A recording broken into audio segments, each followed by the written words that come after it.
It is slightly bittersweet in that it's the start of several opportunities programmed over the next few months to honour Rabbi Jonathan and the legacy he has built as he approaches retirement.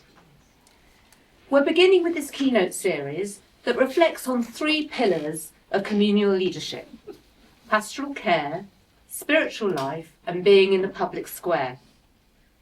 Now, I'm not presuming that the order that these events were programmed in any way reflects the importance of one topic over the other, but as the Shaw's Pastoral Care Coordinator, I must confess, I'm rather pleased this has come first.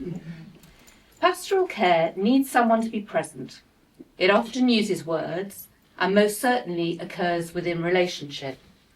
So I am delighted to introduce, alongside our wonderful rabbi, who has dedicated so much of his career to the pastoral concerns of this community, an amazing panel who between them have a wealth of wisdom to impart.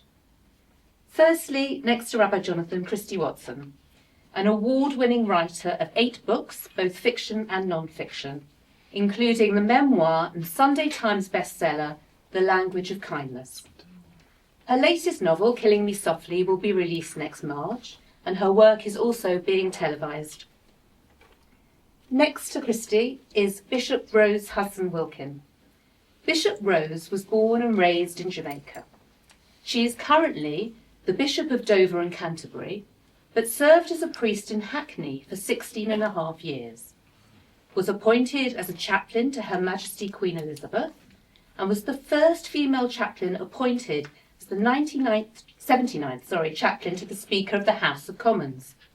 And this wasn't in your bio, but I must add, the most wonderful desert island disc guest. And finally, facilitating our discussion is our own New North London member, Leora Zehavi, who is a family and systemic psychotherapist with over 25 years of experience in the NHS and Local Authority, working with children, adolescents and parents. So you're all most welcome.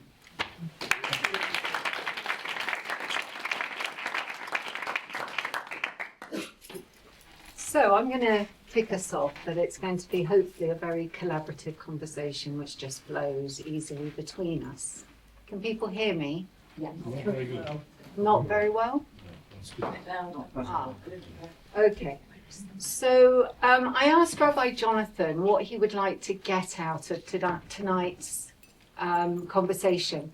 And what he wanted was a deeply thoughtful and reflective conversation about pastoral care. So I think that's where we start. And I was thinking about what would help make that happen and make that a rich conversation. And I was thinking about kind of how do we draw on both the commonalities, but also the differences that exist between us. And there's always differences present, whether it's age, race, gender, class, spirituality, religion. All of these things are already differences that are here amongst us. So I was thinking we should draw upon the differences as well as the commonalities in that conversation. And the other thing I would invite you to do, if you feel comfortable, is to bring in personal experience and not just stay in the professional role. The questions are really general, and it's up to you what you bring into them. So the first question is, what took you into the caring profession? And I know, Christie, you've changed, and we'll sort of maybe talk about changes later because you're now doing something completely different. But do you want to start us off by talking about what brought you into, you were in nursing background before? Yes, I was a nurse for over 2 decades, and it was very interesting when you were talking about the differences and the sameness between us and the connections and the things that are different but the same. I think nursing is has many different languages, but actually so much commonality between nurses throughout history, throughout time, globally.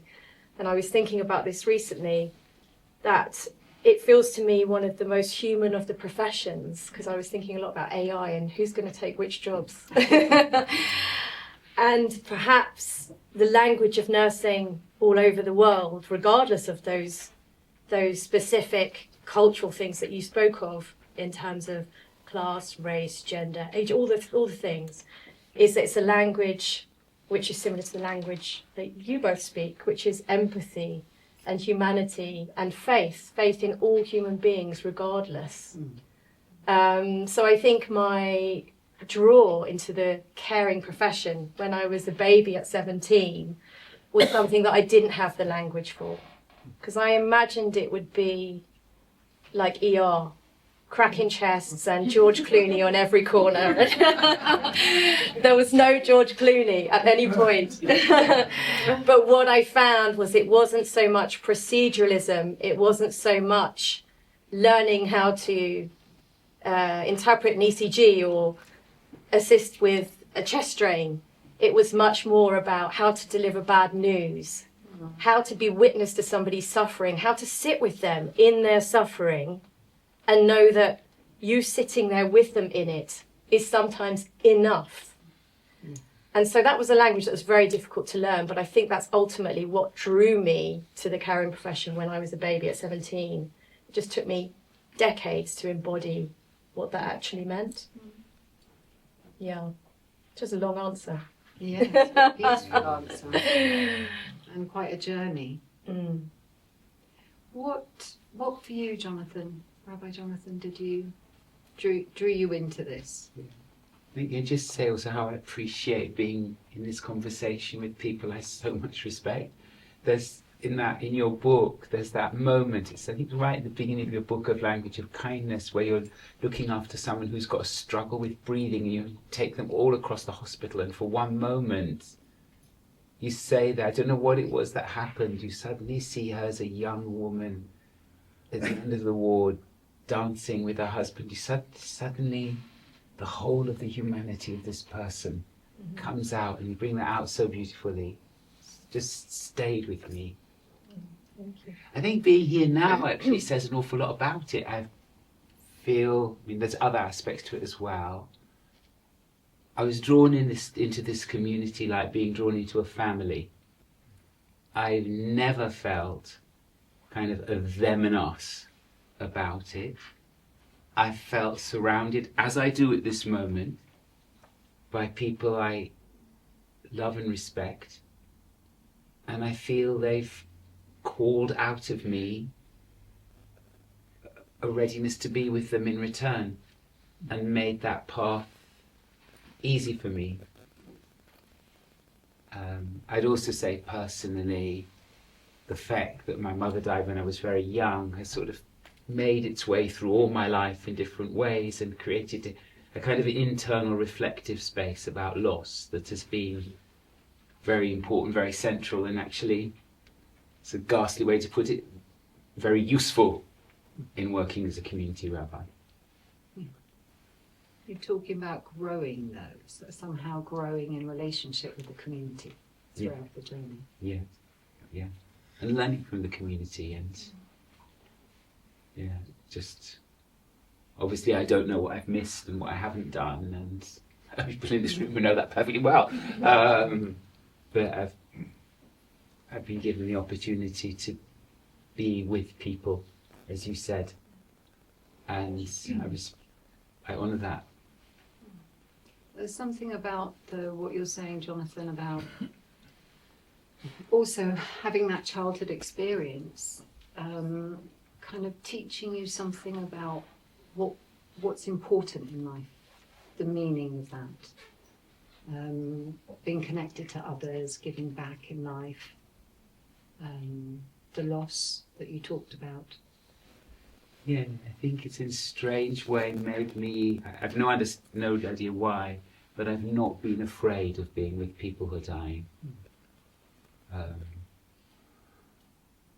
And I think this can work in different ways, and perhaps in all of us it works in both ways. Difficult experiences can harden us, or they can help create places in the heart that one didn't know one had. Yeah. And this community has helped me find some of those spaces. Thank you. Well, I think we're going to come back to those kind of ideas later on about death and dying, maybe. But can I move on to you, Bishop Rose? What? Leora, I'm so sorry to interrupt. Can I just talk a little bit louder for us? Sure. Is it just me? No, Or it's everybody? Okay. So, Bishop Rose, tell us about what brought you into the caring profession.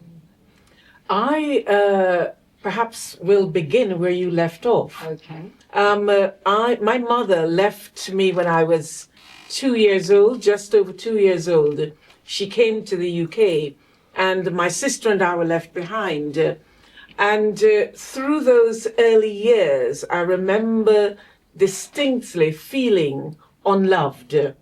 And one of my favorite songs that I used to sing as a child, and I still sing now, it's quite a cathartic experience, not that particular song, but generally in life, is this one. I'm nobody's child. Does anyone here know that?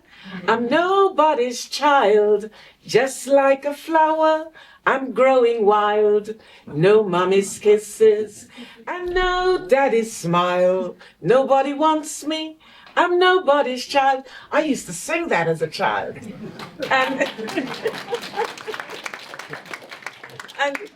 And through Sunday school, I learned about a God of love. And that made the difference. That changed me. For God so loved the world. And I remember thinking, wow, I must be important if God, the God, whoever that God is, loves me. So that changed my life. And because it changed my life, I then had a sense of being called. This is the journey to be on, because you are going to help others who feel unloved, uncared for, unwanted, to let them know that they are loved and that they are special and they are important. So I think that that's what it did for me. And that's what drew me into ministry. Even though the church leadership said, oh, you're a girl, that's not possible. And I remember thinking, it might not be so for you as my bishop, or you as the church structures and establishment, but I know that God does that. God calls us, even though I'm a girl. So that was me. How did you know God called you? I think it was just that inner thing. I'm one of these people who responds from my gut. When my gut says it's right, everything else falls into place. So I'm good at listening to what my gut is saying about something. And so I also had a dream. And in the dream, I woke up, I was disturbed by the dream, and I reached for my Bible, and it fell open at Luke's Gospel in chapter 4, the second half of it, where Jesus is in the synagogue and he is given the scroll to read from. And he reads from Isaiah, "The Spirit of the Lord is upon me because he has anointed me." And then it soothed me and I went back to sleep. And the next morning I was reading a sort of daily bread, where you have a scripture verse and a little write-up about it and then a prayer. And I reached for that book, and the text for that day was exactly the same. It was Isaiah 61. Now, it was just a, wow, what am I seeing here? The Spirit of the Lord is upon me because he has anointed me to preach good news, the recovery of sight to the blind, all of that freedom for those who are locked in, as it were. And that, for me, was the beginning of things. Oh, I was a teenager. I don't think I was more than 14 years old. And so nurtured that call all the way through. I was 33 when the church said yes to women. Amazing, amazing. Rabbi Jonathan, how do you connect or not to this idea of a calling? I remember kind of an interview at Leora College. One of the things I heard, if somebody says God called them to be a rabbi, don't let them in the college. Much more suspicion.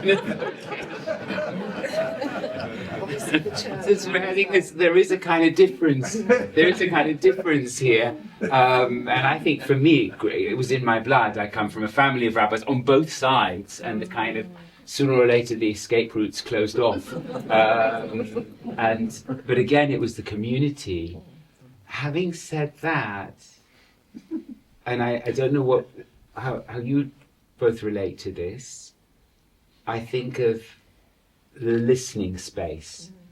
It could be at home, it could be in a hospital, and I think of the moments particularly of the unspoken in that space, the silence, but not a silence of absence, the silence where there's a connection, a feeling, a presence in the space.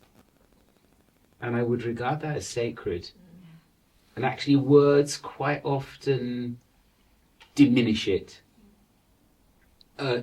push it away, and that being there, it has its, I think it's absorbed by the heart. And so I would want to say that caring, being with, is a spiritual connection as well as an emotional and sometimes practical one. It's interesting because I've often said that I did not learn my theology from theological college. I actually learned it from the community.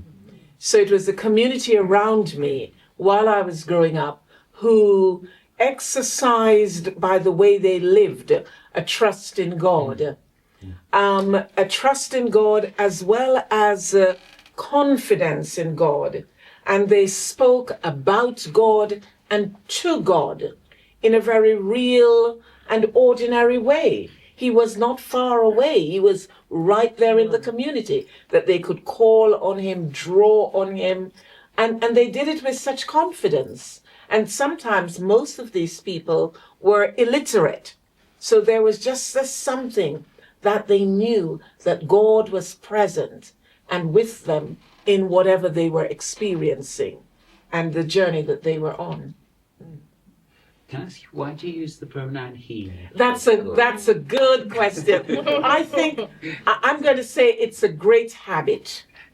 I think it's a great habit.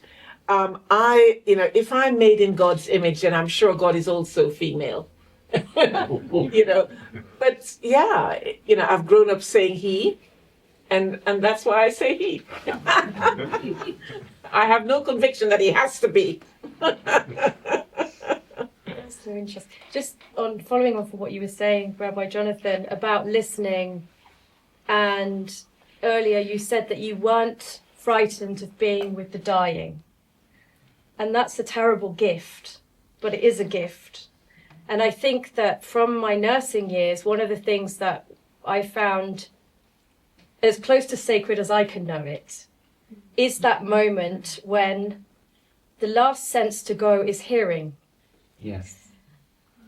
But there's something even more profound that happens before that happens, because while a person who is dying imminently, their senses diminish, the room fills with those senses, and the nurse at the end of the bed experiences technicolor, sharp edges of life. Enhanced hearing, enhanced sight, taste, touch, smell. Everything is enhanced. And then the hearing is the last thing for that person to experience. So that relationship between the person who is there with the dying person and their caregiver, or pastor or nurse or rabbi, means that it's almost a whispered quiet. And I think that there is something really profound in that space where the quiet is actually the powerful part of it. Nurses whisper, but that doesn't mean that it's not heard deeply. It really, really is. I don't know if that makes any kind of sense. It's so often, it's been a while, but I was on the chaplaincy of the North London Hospice for 9 years. And it was voluntary, sort of part-time thing. And often a nurse would come in, someone's on a morphine drive, and they would just wanted to check that it was working properly, or there was an antibiotic, a drip to check, and just the way they spoke, it was soft, but it was also affectionate. Darling, I'm just doing to, and there's no obvious response, but the respect and the gentleness, coupled with the competence. It's found that it's just really stayed with me as an example. I mean, the Hebrew word for it is chesed. It's kind of a habit of careful, loving kindness. No, absolutely, yeah. I'd love to weave in, Christie, if you could, that's your words. If you could got my read glasses. them. Do you want me to read them too? Don't you read it? Yes, Okay, let's read do. it. Yeah, Christie's words are just... Kindness is the language which the deaf can hear and the blind can see. That's lovely. I don't think it was actually my words. I think it was a quote. But I will take full credit. Well, I've got another one, so I hope that's yours. Yes. Good selection of quotes. It was a good quote. Yeah. But I thought it really connected to what you were talking about, Yeah. is that something is communicated in that moment that is beyond words. Yes.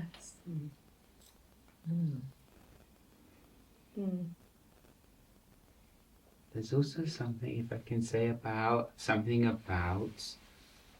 was thinking the word solidarity, but it's not quite the right word, because time and again I've struggled with the fact that I can't take away people's suffering. And I find particularly awful when someone's the victim of cruelty. And you think, I wish I could actually do something about it, and very often, usually it just can't remove the pain. And all one has is, I think once, Psalm 91, just kind of trying to copy those words up. I'm with you in the trouble. Very, very, very, just for a moment. But that's all one has, and it feels very inadequate most of the time, but it does feel real. And that is at the heart of what you said at the beginning about what is it that we have in common. And what we have in common is humanity. Humanity. We share humanity.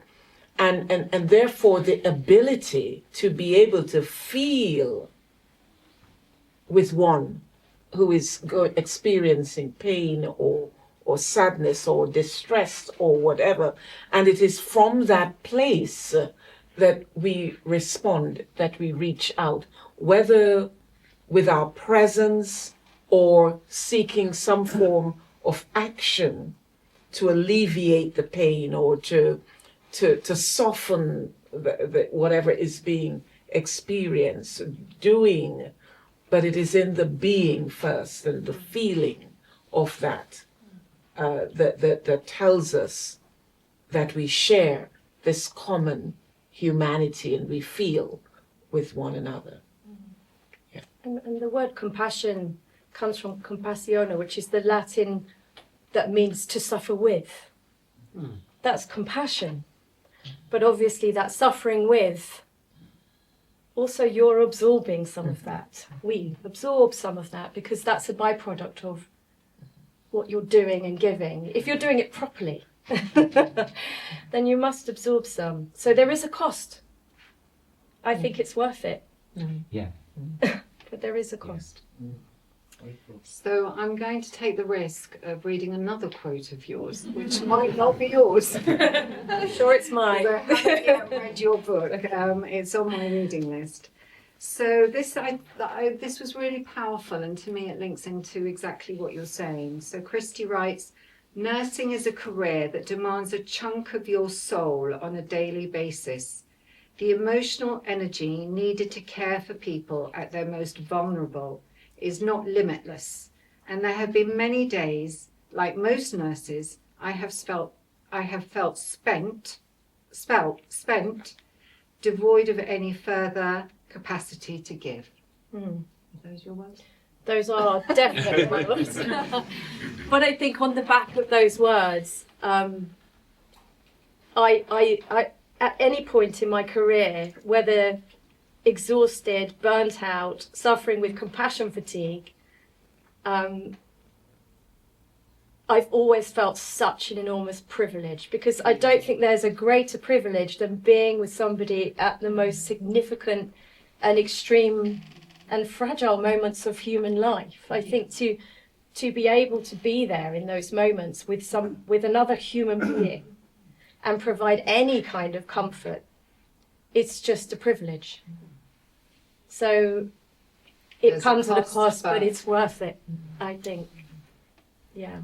What do you both think about that? There is a South African word called Ubuntu. It's from the Xhosa language, Ubuntu, and it means I am because you are. In other words, our lives are inextricably linked, and it is, as you say, the cost of that happening. We can shut ourselves away. We can build walls around ourselves and pretend that the other doesn't matter. But are we truly human when we do that? Or should we allow ourselves to feel and to be engaged? Because it's only in that process of engagement that we can make a difference together. And share joy and humour and laughter and all the great All stuff. of those together. All of it, yeah. In the world of nature and animals. Yeah, in Rachel Clark's book, Breathtaking, about the COVID period of time, she talks about seeing one of her colleagues just sitting momentarily by a pond outside the hospital and being restored, I think. I feel a bit differently, if I can say. I may be mistaken here. Hello. I've often found being taken down into my own feelings, excuse me, by being with, by pain and suffering, has made something. I sometimes think of the image of a well. In fact, I often think of the image of a well, which you find in Jewish mystical literature. That if you go down deeply enough, water, some water or spirit rises and meets one, and that there's something one's restored, even in that moment. The things I found much hard, and people time and again will say, didn't you find that extremely difficult to be in that situation where there was pain? What I really find difficult, and I wonder what you think, is another aspect of pastoral care is when you encounter people's anger, or the anger of community. I found those things much harder to find the resources to manage than sorrow and pain. And I've often gone away from painful situations feeling connected with people, and also that I think as a minister of religion one knows why one's there, but absorbing angers and frustrations, I found that much harder. I wonder if it's part of the hardness and difficulty of that is the fear that it invokes within us. The fear of the possibility of harm, the fear of being, what's the word I'm looking for now? You can't legislate for someone else's behavior. You don't know how they're going to react or respond. Let's put the walls up. And yet, how do we intervene in a way that draws us away from? I mean, sometimes rage is good. Don't get me wrong, whether we want to call it a righteous rage or not. Give Sometimes. us an example of how. Oh rage my is. goodness. Oh gosh. Give us an example. I can't. I have felt rage. Oh, I'll tell you in one instant. I'll tell you one of them. I went to Ghana and I visited the area where those who were captured were kept in caves before they were taken on the boats to cross for the transatlantic journey. And I remember the pain walking through those caves and imagining what people may have been experiencing at that time.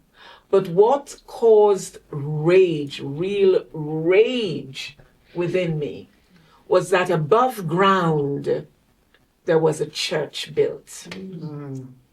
A church is built above ground.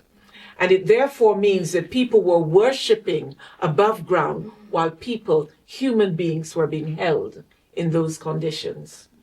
And the rage that I felt was, you could only be worshiping above ground if you believed that these people that you held below ground were of no value or of less value than yourselves. So that I remembered, the rage that welled up inside me. So you've answered one of the questions, but I want to pose the same question to both of you. And I know you're in a slightly different role, Christie, but I was thinking about how, as leaders, you address and personally deal with the systemic problems of the world, the kind of systemic oppression, the injustices and the suffering of society. What resources do you call upon to manage that? I think it goes back to what you were saying, Rabbi Jonathan, about the well and anger and the calling. And so I went back to clinical work during the pandemic. I had a calling back to clinical work. And I remember the people banging on pots and clapping cymbals, and everyone was out clapping, and that continued for many, many weeks. And then a few people went inside, and then more people went inside, and then the curtains were closed, and we were still going out, and people were dying. Healthcare workers were dying, and we were still going out, and then there were bin bags to wear as PPE, and that's when my rage came. And I remember being absolutely terrified, not of anger, but of apathy. That's the thing that fills me still with terror, because I think rage is, in that case, absolutely justified and constructive sometimes. But I was never worried about anger in an individual, but collective community apathy. My goodness, I find that absolutely terrifying. And I guess my response to that has been to write furiously, because that's all I'm good for. But that's all I know and what I can do. And so that's my individual response to something that I find extremely worrying globally. But yeah, I saw it week by week by week, creeping in, people closing off, and it was really frightening. Yeah. You mentioned apathy. I think the Jewish community is not famous for having nothing to say about issues. I feel this in the last years, there's something, I was going to say different, but maybe it's more prevalent rather than different. Part of it in the Jewish world has been what's happened in Israel and Gaza, but actually it's much wider and deeper than that.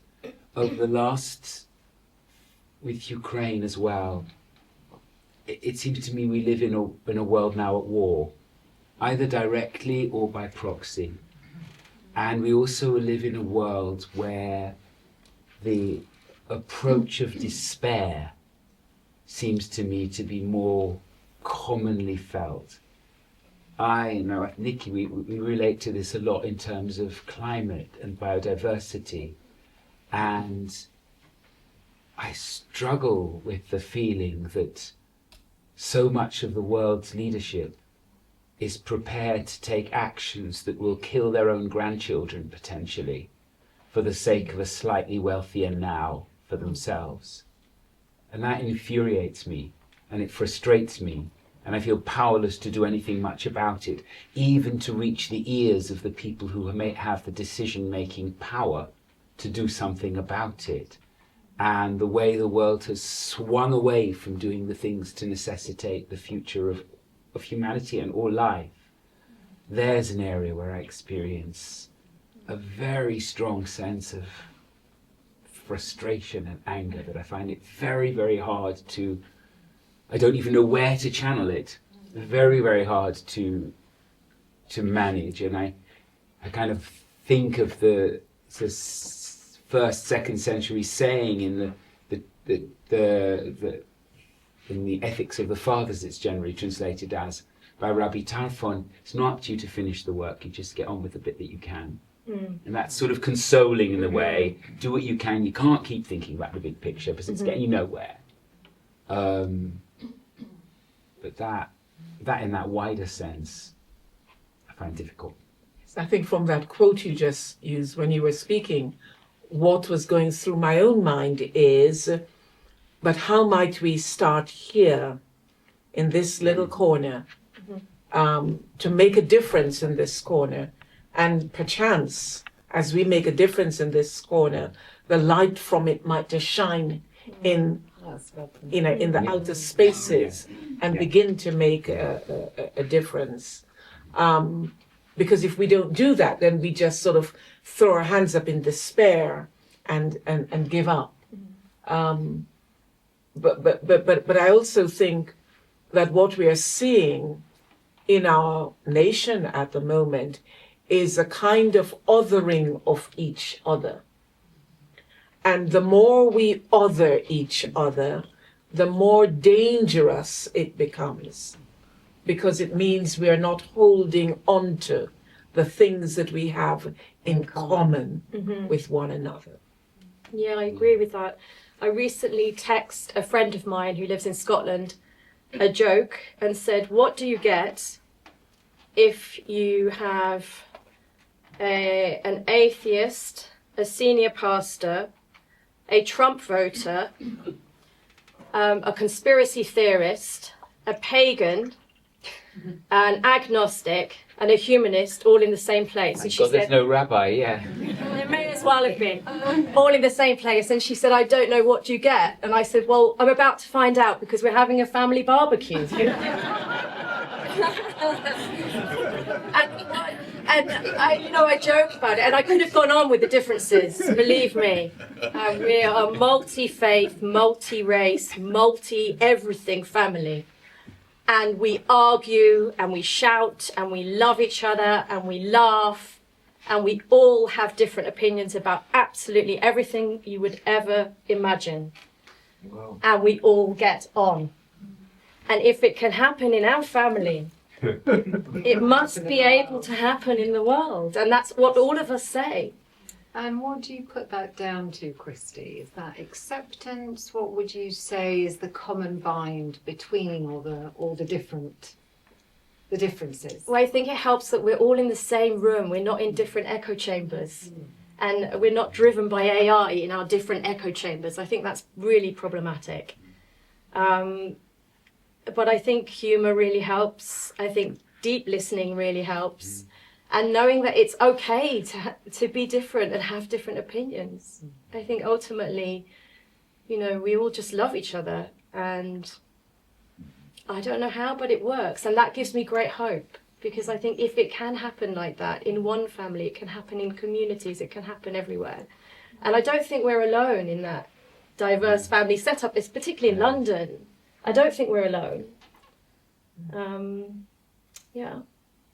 Just picking up on that a bit and what you said about othering, I think at the root of caring, I think is a wordless communication probably. I'm going to make space in my time and my mind and my heart for you whatever you tell me. And I'm not going to be the jumping in to judge it. I'm not going to other you. I'm not going to put up unnecessary distance between us. I'm going to have space for you, whatever. I think if we're busy judging, we don't have time to love. No. And it's not always easy. I watched the film Conclave, I watched that. and there was a lovely bit in it towards the beginning when the administrator said that certainty is the enemy of unity. Loved that. And I thought, yes, Give me the doubters. Yes. Yes. yes, certainty is the enemy of unity. Agree. And we see that certainly within the church. We see that where we are so we're in such different places because folks are adamant. God says, and if you don't follow God in this way, then that's it. You're damned, and I want nothing to do with you. And How do you lead from that position? that's a good question. When I went to Canterbury Diocese as Bishop of Dover, because the Archbishop is involved nationally and internationally, the role of the Bishop of Dover is a diocesan one in charge of the whole diocese on behalf of the Archbishop. And of course, there's just a small number of clergy from a particular label, camp, perspective, who do not believe that women should be in leadership over men, because God says so. And That's the God who's he. Yeah. yes, they're he. And so, they come to see me, and I listen politely to them telling me that they're not going to accept my ministry because I'm a woman. And when they have finished, I thank them politely, but also adding that I really don't care whether they accept my ministry or not. I am here for a particular purpose, and when they are ready to be engaged in the ministry of the gospel, then I will be ready to do that with them. So I think, we often talk about grace, and sometimes I get angry because they expect us as women to be gracious and accept that kind of, I won't say emotional abuse. And it is not easy. It is not easy. But because we know that we need to be operating from a place of love, then we have to, and it is costly, we have to go that extra mile. And we own the fact. So, for example, when I worked in parish ministry and people didn't want me because I was black and woman sometimes too, I don't pretend that I'm not hurt by that. So I feel the hurt, but I pull myself together again and I say, Rose, you do a darn good funeral. So they're actually missing out on having the best funeral. So I console myself. Subtle way of wishing them dead.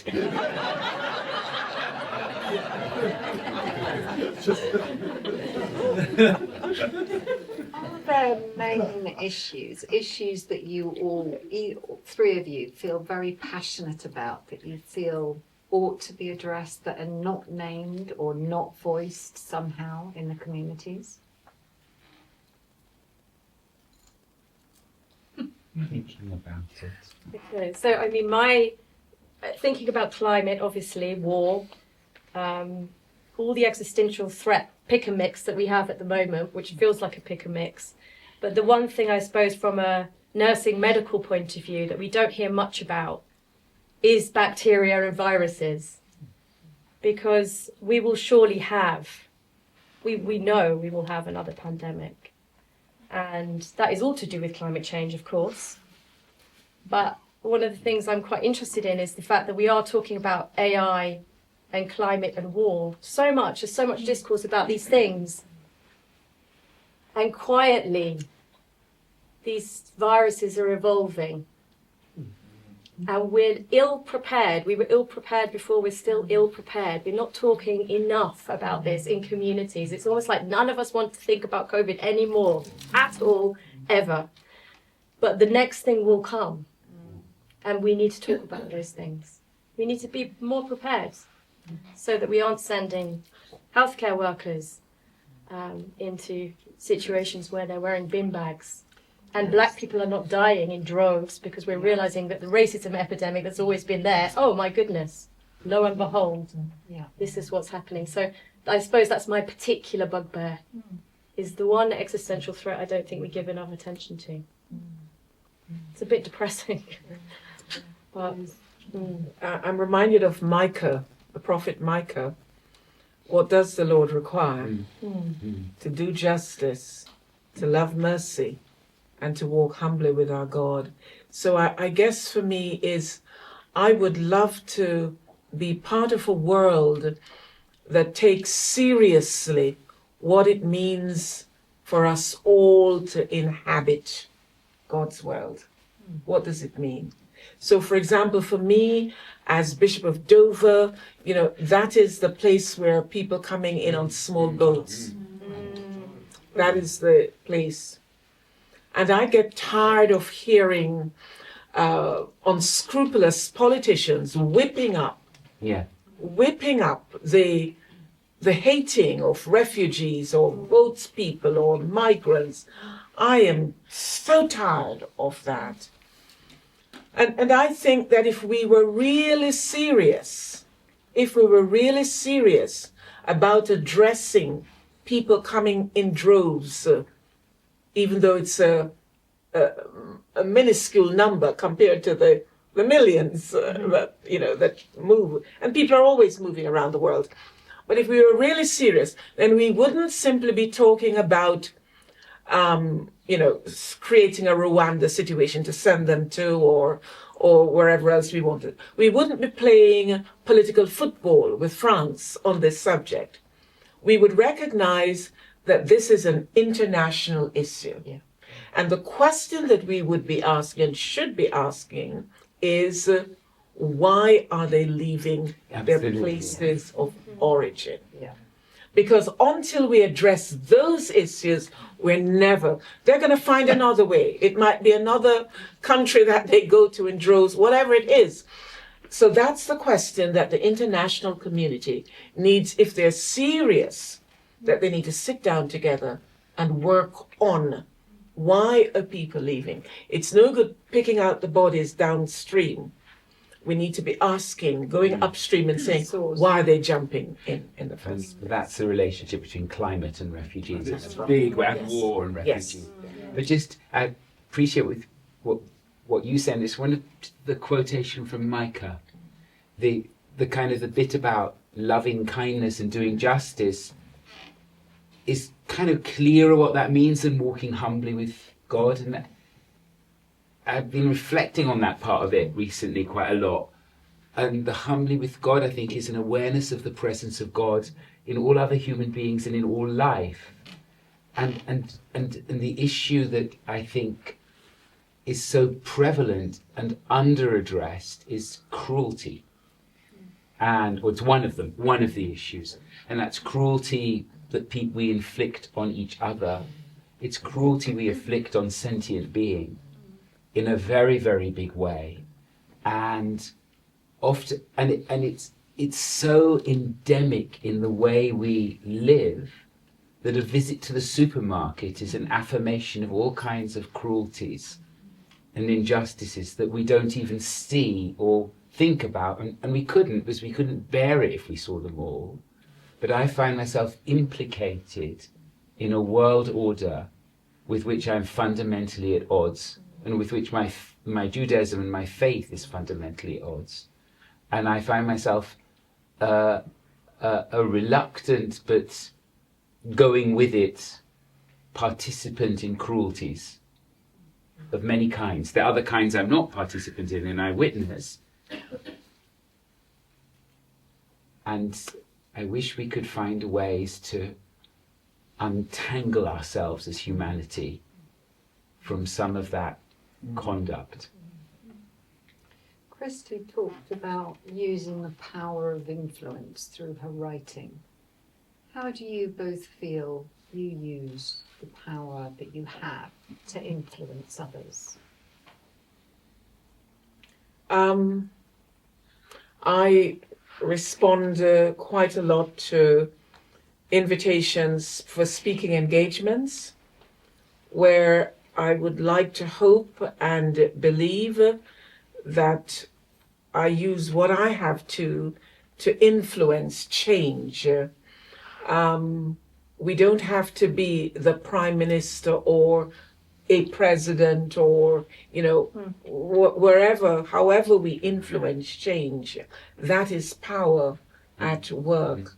So for me, it is using every opportunity that I have to speak truth to power, to challenge the status quo, or to hold a mirror up. There's that wonderful song, if you want to see change, take a look at the man in the mirror. And when you look in the mirror, who do you see? So it begins with us. So I use every opportunity, and I'm aware that when I'm given those platforms, that I have a responsibility to speak into.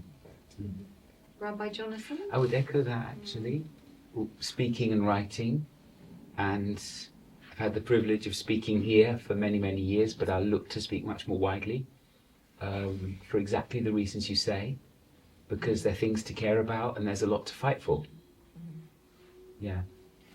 And also,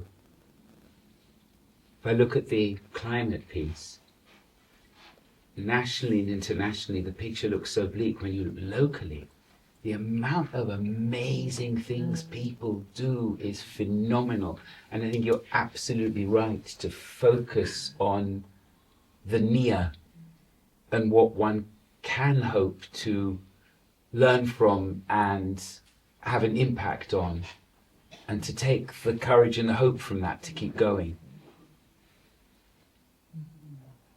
Yeah. We are coming up to the end of time, and I know we want to have some time for questions from the audience, but I've got just a couple more questions to go. I wanted to ask you that if you could name your legacy, what would it be? What would you like to be known for? What would you like to have thought about you or have contributed to in your lifetime? That's a big question. Yeah. So you've silenced us. Silence does.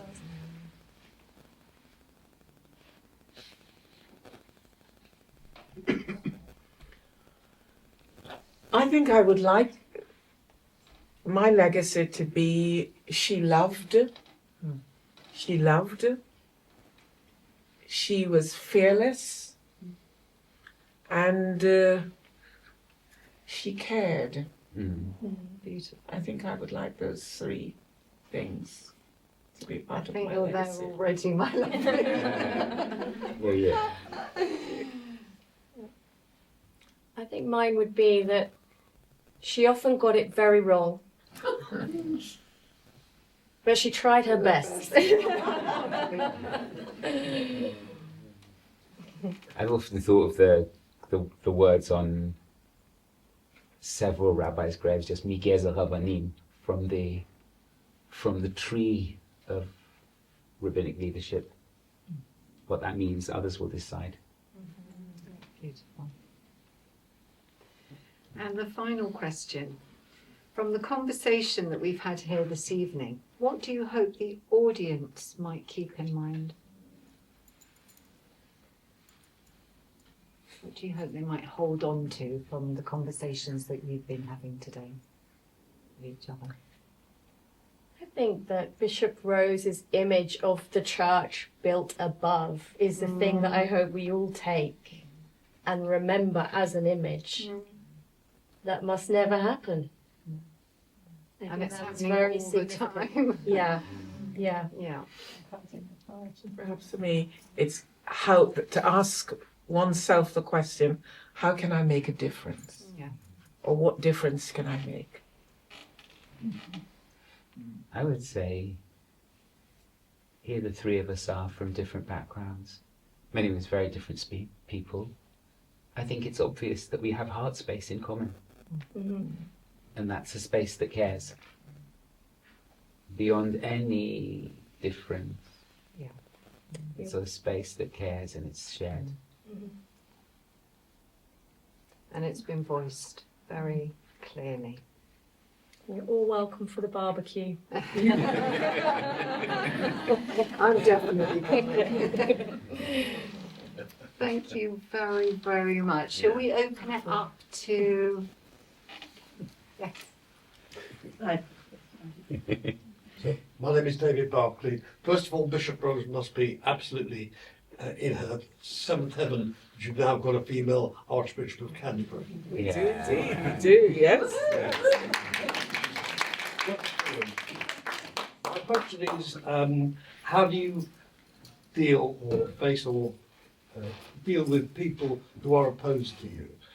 Strong opposition. I'm not talking about political, it's national. It's generally people who maybe don't have any religion or combat the way in which you lead your religion.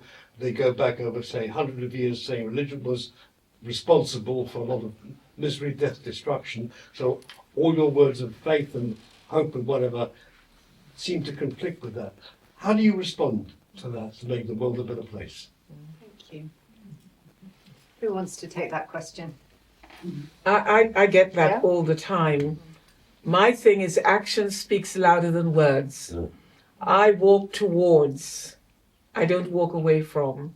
I walk towards those who feel at angst with the church or with God or with religion, etc., and who thinks, and I, say no, it's humankind that behaves and has done and committed these atrocities, albeit warped by thinking that they're doing it in the name of God. There's a piece there about the nature of religion, because I probably agree with what a lot of those people say. And I think religion is the greatest form of idolatry in our world. And when it's not caring for humanity and the presence of God, but religion becomes the object of one's worship, it becomes so It's damaging. dangerous. And it loses So its I think there's a spirituality. journey there about what religion actually is. It's very present in the struggles about the nature of Judaism, for sure. I imagine it's similar in other faiths. Oh, it is there in Christianity too. Yeah, so I have a question. I was talking to Naomi Alderman the other day, and we had a long talk about AI and writing, which is obviously our specialist subject. And she told me that the latest research about what people are using AI for is companionship. They're using it in writing, for writing friends, but they're using it right the way across. Mostly people are asking for companionship, and that speaks to such a deep well of loneliness, but also such a deep well of shame of people who can't open up to other people, who are scared of reactions. And and how can we bring people back to real human companionship, and how can we provide that? How can we show we're open to hear those things rather than having to give it to something that just reflects back at you, which seems to be very dangerous. It comes to the heart of what the question was for today about compassionate listening. I'm interested to know what your thoughts are on that. I think loneliness is one of the biggest epidemics that we're facing worldwide. And that says a lot about, I suppose, in many places, in too many places, and also an elderly population who aren't perhaps in our culture particularly cared for at home within families, but sort of scattered families everywhere. I think that the interesting thing about AI is that obviously you can have a response and it can be tailored to your needs and tailored to your likes, but you can't be touched and you can't experience sympathy or empathy or creativity. So I feel like it's a useful tool for some people who are very, very isolated or maybe have disabilities or some reason they can't leave the house. But actually, like you, I feel like it's quite a dangerous substitute for a human being, essentially, because it isn't a human being. It can never be a human being. And imagine there's this thing called skin hunger. If you haven't been touched, and there are elderly people, we all know people who go to the hairdressers maybe once a fortnight, unnecessarily one might argue, and a lot of expense, but it's the only time that somebody ever touches them. And so we need human touch, we need human connection, which is why that time during the pandemic was so difficult for so many people. But yeah, I fear AI. I really fear it. I don't know how you feel. I mean, also just when you take your dog to the hospice or to a place where there are a lot of older people, the number of people who want to touch the dog and feel that contact with a living being is. I also worry about the kind of the communication of a diminishing border between humans and AI. Like, go online if you can't access a therapist. We'll give you several weeks online, as if that was real communication. And I think that in the public domain there are things which can lead towards underestimating what it is to be in contact with a human being. We see that now. You go to sign up for your GP or to get an appointment, and you've got to go online and go through a whole list of things. And no, I want to talk to somebody. I don't want to do it online. And also sometimes the processes that we have around safeguarding that we have developed that prevents touch and all of that, Yeah. So, I had a lovely elderly woman who once said to me she voted against having a female priest at her church because Sundays, she says, was the only time that she got to see and touch a man. And I remembered saying... It's a better reason than most. Yeah, I did. I said, that's the best reason I've ever. It is. She was being honest. She didn't try to clothe it in theological garb. I remember when I was trying to deal with the papers for this Ukrainian family who eventually came and stayed with us for 21 months. And you have to fill in a very long form for each of them. And then you send it off and they don't keep the forms together. So, it's sort of the same family, but you have to go to different places. And you ring this number which says helpline when you're applying for the visas for them.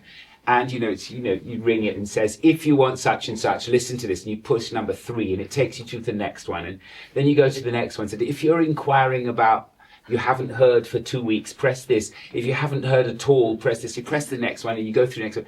And after about 20 minutes, you press number 4 and it says, thank you so much, bye-bye. And eventually, I completely despaired of this. I thought, last resort, I'm giving a sermon about this. Somebody comes up from the back of the synagogue in the end and says, I work in that department, just tell me. 3 days later, the visas came through. That's simple. Last questions from the floor. I guess I have to start by saying that I feel incredibly grateful and privileged to have grown up in the synagogue under Rabbi Jonathan.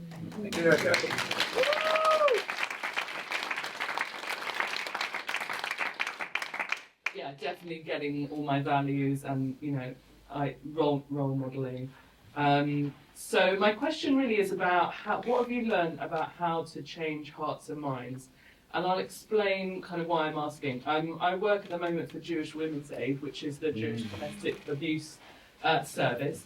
And I think what you spoke a lot about silence and listening and witnessing, and that's what we do every day, which is to listen and witness and accompany someone on the horror that they've experienced. And that can be transformative.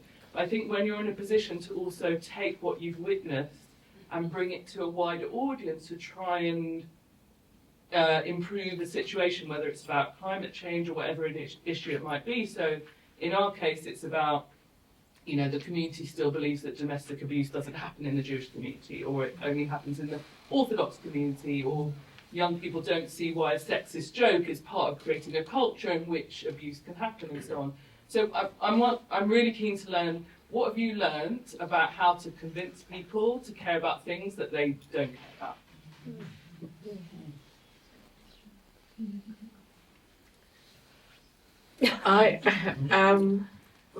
Well, if I use the boat situation and people coming over, I care passionately about that. I once did an interview when people died crossing, saying, these people are our brothers and sisters and mothers and fathers. And I had someone wrote a really strong letter to me saying, how dare you say that? They're not, they're Muslims.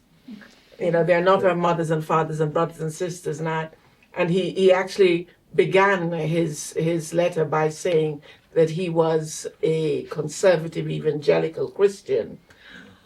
And so I normally would put letters like that in the bin, but I didn't on this occasion. I wrote back immediately, and I began by saying, I am ashamed to be in the same space with you. I said that to him. So I think what I want to do is to keep raising the reality of our common humanity. That's what I want to do. That's what I will keep doing. And I hope that I will do this lovingly and in a way that enables both my actions and my words to be on the same level.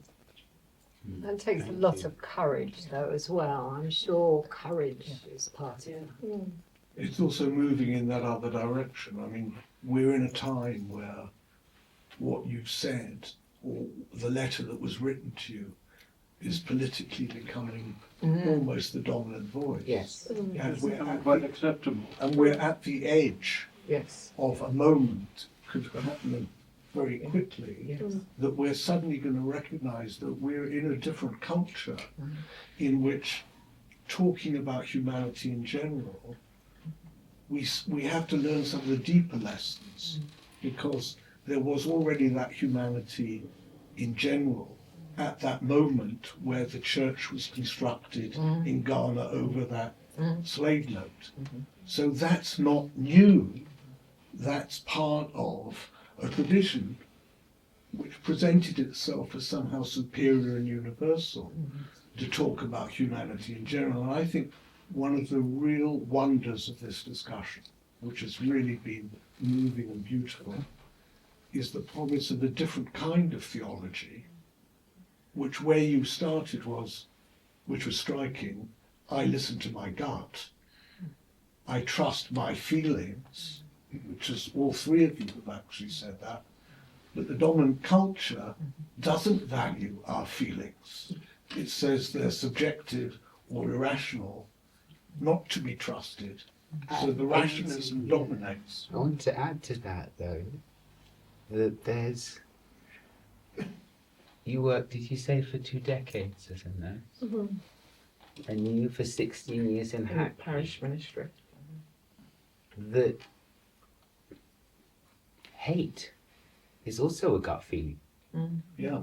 And I think there's a cultivation of one's inner world through the practice of compassion and the discipline of such a life, be it in the church, in the synagogue, or in hospitals, that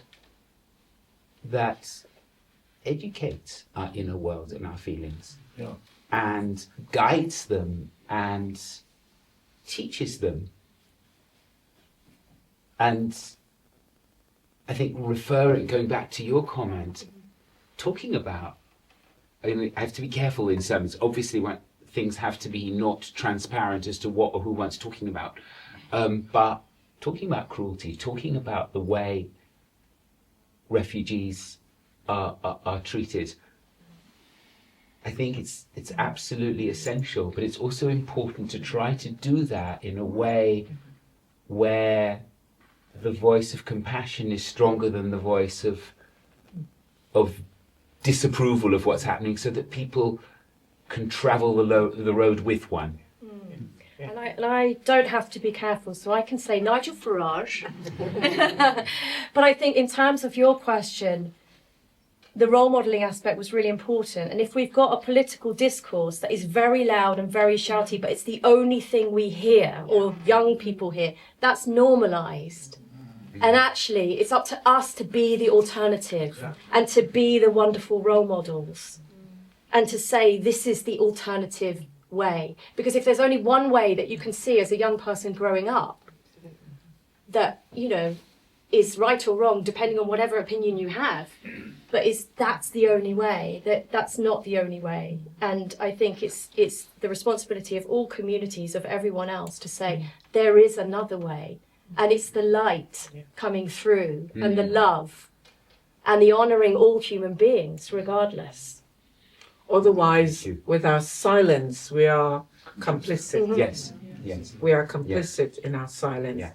And it's how do we dig deep and find the courage to say, this is not right, or this is an injustice. And we need to show love, but we need to pattern that. We need to model it. Amen. Well, I'd like to really thank you. I think it's been a really rich conversation. I think it is about honouring our rabbi, and we've had an amazing panel that I think really have honoured Jonathan's values, his spirit, his passion, and I think you've all been so beautifully honest, which is just lovely, and definitely given us some ideas for what we can do, each and every one of us in this room. So that's it. Thank you.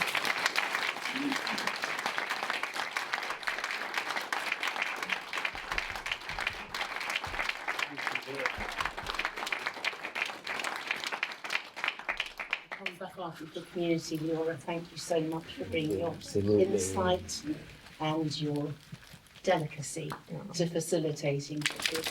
You use the word beautiful. It has been an absolutely beautiful evening. Bishop Rose, Christie, Rabbi Jonathan, thank you so much for bringing yourselves. You have really lived the message of connection and love and compassion. And that's, I think, a really lovely tribute to you, Rabbi Jonathan, and what you bring to this community. And you've also brought the message of courage. Bishop Rose, I read something about you. Please tell me if it's wrong. I read that you staged a rooftop protest. I did. To raise money to repair the church roof. Yes, I climbed onto the roof. We've got kids here who do that all the time. So thank you all for climbing onto the roof and giving us the courage to speak out, to know what it is we want to speak out about, and for leaving us with, I speak for myself, but I hope it's for everybody, with a message of hope and knowing, as you said, Christie, that we can and must make a difference in our own corners. So thank you so much, all of you. Rabbi Jonathan, your books are on sale. Christie, your books are on sale as well. And we want to get hold of your sorry, I book. Just tell us the title. The title of the book is The Girl from Montego Bay. And may I just quickly tell you why it's called given that title? When I was appointed chaplain to the Speaker of the House of Commons, the press had a field day because the job was actually split. It was a job that was connected to Westminster Abbey and St. Margaret's Church, and chaplain to the Speaker. However, 97 people applied for the role. 97 applied for the role. 6 of us were shortlisted, 4 men, 2 women. Interviews over 2 days. Then we had nothing for a fortnight. And eventually I had a call and I was asked, do you know what is happening? And I said, no, I just assumed that someone else has been given the role. And they said, well, Westminster Abbey does not think you're right for them, but I think you're right for Parliament. So if we split the job, will you have this bit of it? And I immediately said yes. And the reason I said yes was because I felt that faith should be in the public square. And I wanted to be there, not to proselytize anyone, but to encourage those of faith, whatever their faith is, to live that faith within that setting. And then the press decided that the speaker was being politically correct. And not only is he having a woman in a role that had been in existence for over 300 years, but he was going to have a black woman as well. They didn't know woke. They didn't have that word then. And so one of the newspapers had two columns. The first column dedicated to my colleague who got the other half of the role, and they described him in that column as the Oxford graduate. And then the column describing me, no mention of the fact that I had a degree, but it was the girl from Montego Bay. And I remember being very angry. I thought, how dare they show me such disrespect? But almost as soon as I was angry, I heard myself saying, one of these days, I'm going to write my autobiography. And when I do, that's what we will.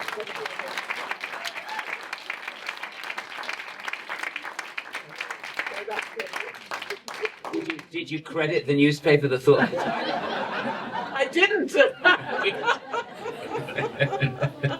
I owned it. Thank you. But we will get hold of some of your books. Yes, The Girl from Montego Bay. It's on Amazon. Yeah. Actually, this year it won the autobiography of the year. Wow. Amongst editors and booksellers and publishers. Brilliant. So I was quite chuffed. Brilliant. Thank you. Thank you. Great. Very good.